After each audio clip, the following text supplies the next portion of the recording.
Welcome, good afternoon, and welcome to Group 26 presentation on the leisure as a topic on a partial fulfillment of course ENGL106, which is taken by Dr. Kyoko Titus. And welcome.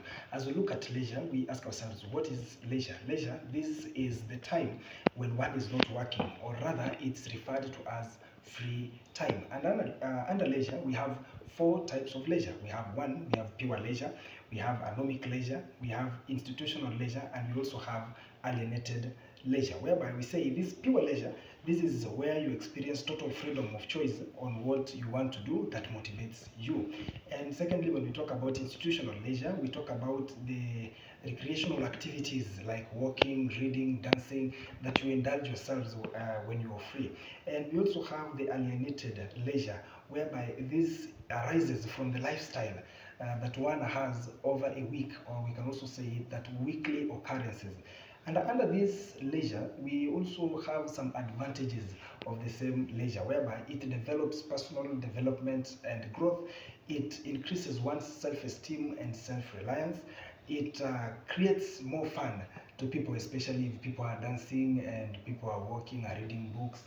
It creates more fun. It also reduces the stress from work, the stresses that you have, maybe from the tiresome week that you may be having all the time you are working. And finally, it also increases the life satisfaction. Under the same, we also have how people misuse this leisure, whereby we find most people indulge themselves in watching or reading pornographic materials.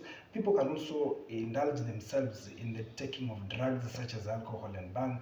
Others can go as far as indulging themselves in premarital sex, which leads to unwanted pregnancies, early marriages, and also the transmission of these sexually transmitted diseases. And finally, we can say that these leisure activities can turn out to be an extra income generating activity, especially if you engage in these swimming competitions, dancing competitions. You can earn good money from the same. But also, the same leisure can turn out to be dangerous and harmful if one engages in these bad behaviors like the ones we've mentioned above, like in premarital sex and maybe engagement in taking of drugs and alcohol. Thank you very much for listening to us, and thank you for following our presentation.